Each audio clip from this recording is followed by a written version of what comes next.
سلامونه دوستانو، شمس الرحمن رشیدی یم د رشیدي تیک یوټیوب چینل څخه. دا د HTML دریم درس ده. په دې درس کې موږ تاسې په HTML کې په پیج سټرکچر باندې بحث کوو او همداشان ځینې ټګونه د HTML باندې عملي کار کوو چې دا ټګونه د څه لپاره دي او څه لپاره یې کارولی شو. زموږ تاسې ترمنځ ارتباطي لارې یوټیوب چینل، فیسبوک پاڼه، واتساپ ستاسو کولی شئ له موږ سره خپل ارتباط ونیسئ. کوم چیرې زموږ چینل نه وي سبسکرایب کړی، چینل سبسکرایب او له خپلو ملګرو سره شریک. خپل نظرونه او پوښتنې کولی شئ په کمنټو کې راسره شریک کړئ. په دې درس کې موږ تاسې په لاندې موضوعاتو باندې بحث کوو چې اول یو ساده د HTML ډاکومنټ ګورو، د HTML ځینې ټګونه باید معرفي کړو او د هغوی د استعمال ځای ووینو چې چیرې له دې ټګونو څخه کولی شو استفاده وکړو. د HTML د پیج سټرکچر ګورو، یعنې د هغه HTML د صفحې جوړښت په څه رقم باندې ده. د HTML ډیکلریشن وایو، هیډینګ او پاراګراف ټګونه دوه دانې دي، په دې باندې عملي کار کوو. راځو ویژوال سټوډیو کوډ ته چې په تېر درس کې موږ تاسې ډاونلوډ کړو او د هغه د انسټالیشن طریقه مو هم زده کړله.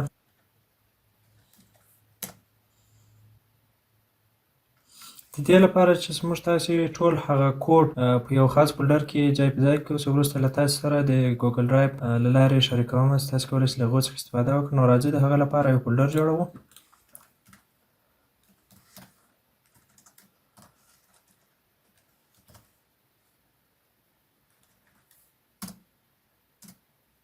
دا هغه فولډر ده چې په دې کې موږ تاسې خپل ټول هغه د HTML فایلونه ځای په ځای کوو او له دې ځای څخه زه تاسې سره د ګوګل ډرایو له لارې شریکوم چې تاسې کولی شئ له هغو څخه استفاده وکړئ.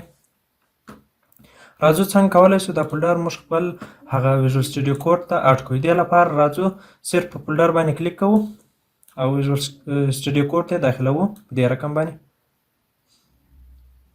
اوس موږ همدغه فولډر چې هلته موږ جوړ کړی و، په دې فولډر کې موږ تاسې کولی شو خپل فایلونه جوړ کړو. د نوي فایل د جوړولو لپاره له کنټرول N څخه کار اخیستلی شو.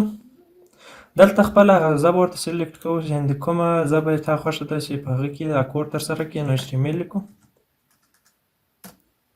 اوکې، د سیو کولو لپاره له کنټرول A څخه کار اخلو. دلته کولی شو هغه نوم ورکړو، یعنې په کوم نوم باندې غواړئ چې دغه پیج ته ذخیره کړي. نو ورته لیکو index.html.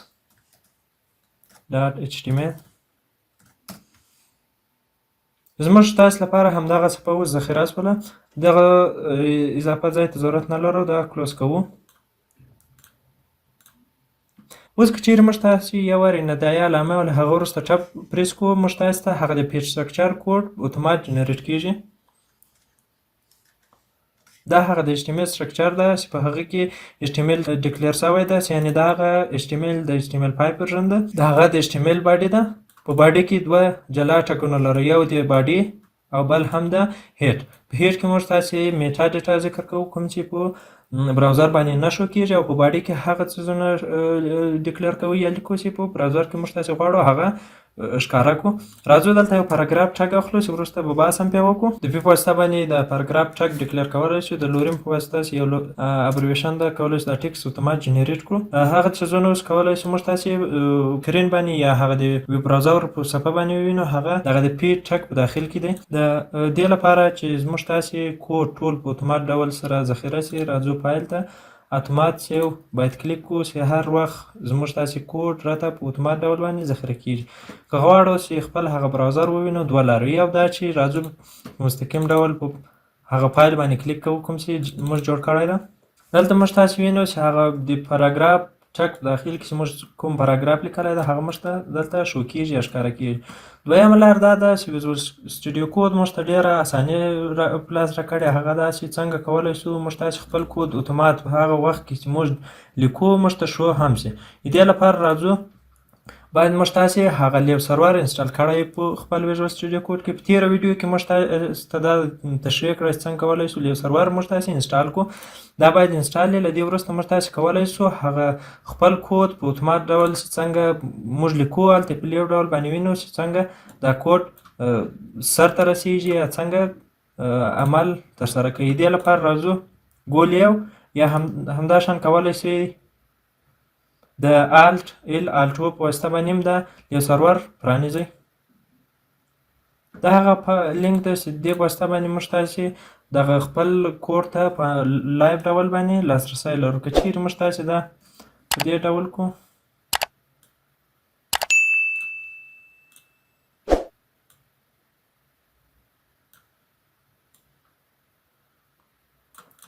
اوس که چیرې زه دلته دغه ټکس پاکوم په اتومات ډول هلته موږ ته شو کېږي. مثلا صرف لیکمه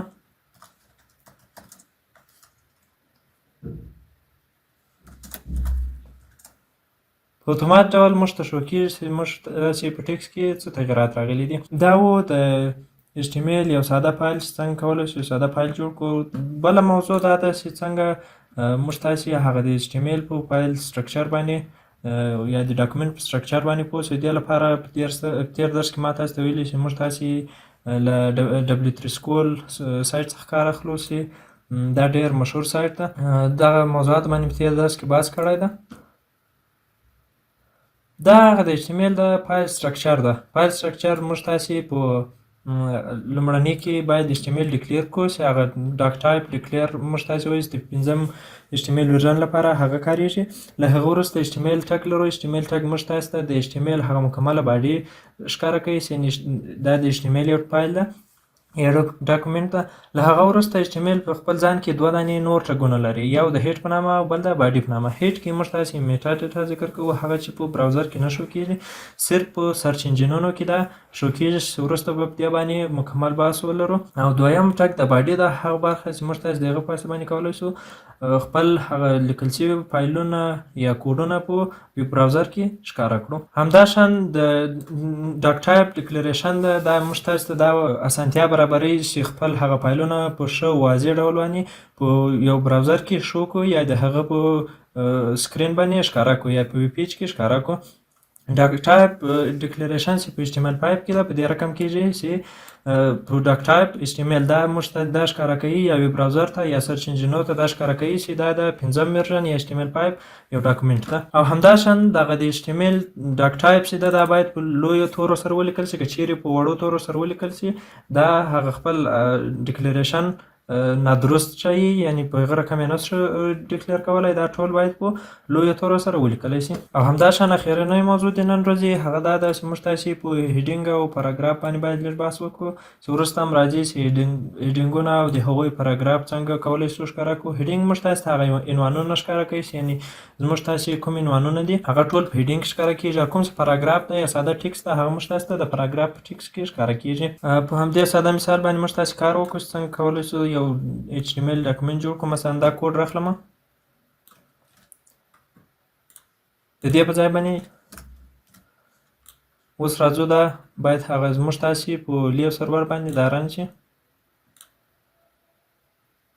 اوس وینئ چې دغه اول هیډینګ ده چې هغه یو عنوان ده او دوهمه یو پاراګراف ده چې موږ تاسې ته خپل ټکسونه په پاراګراف کې ږدولی شو. په دې ځای کې وینو چې لومړنی هغه زموږ تاسې لپاره هیډینګ راغلی او دویم هم پاراګراف چې د ټکس په شکل ده. اوس که چیرې دا فایل انسپیکټ کړو موږ تاسې ته خپل هغه الیمنټونه ښکاره کوي، یعنې زموږ تاسې په هیډینګ کې هغه څیزونه دي چې په براوزر کې نشو کېږي، همدې خطر باندې دا نه راته ښکاره کوي. په باډي کې هغه څیزونه موږ تاسې ډیکلر کوو چې په هغه په براوزر باندې شو کېږي، یعنې HTML چې هغه یو عنوان ده موږ ته ښکاره کېږي. او همداشان د پی یو ټکسټ چې دا یو پاراګراف ده موږ تاسې لپاره ښکاره کېږي. همدارنګه HTML په خپل ځان کې ډېر نور ټګونه هم لري چې په راتلونکو ویډیوګانو کې به هر ټګ په جلا جلا توګه موږ تاسې ته معرفي کوو. د هغوی خصوصیات، ځانګړتیاوې، هر څه به په جلا جلا توګه مطالعه کوو. چې له هغو څخه دوه دانې باندې په هیډینګ او پاراګراف باندې صرف موږ تاسې ته معرفي کړو، نوره تشریح به یې په راتلونکو ویډیوګانو کې وکړو. د لینک ټګ ده، د ایمیج ټګ ده، د بټنو لیستو، همداشان ډېر ټګونه لري چې هر یو به په راتلونکو ویډیوګانو کې یو په یو موږ تاسې ته تشریح کړو. په راتلونکي درس کې موږ تاسې په HTML کې په الیمنټو همداشان اټریبیوټو باندې بحث کوو چې په HTML کې مختلف الیمنټونه دي چې هغه ساده الیمنټونه دي، نیسټډ الیمنټونه او خالي الیمنټونه، او همداشان مختلف اټریبیوټونه لري چې هغه د سورسونو لپاره، د هایټ او ویډت لپاره، د سټایل لپاره کاریږي. نو په راتلونکي ویډیو کې موږ تاسې په HTML کې په الیمنټو او اټریبیوټو باندې بحث وکړو. کوم چیرې زموږ ویډیو خوښ شوی چینل سبسکرایب کړئ او له ملګرو سره یې شریک کړئ. مننه.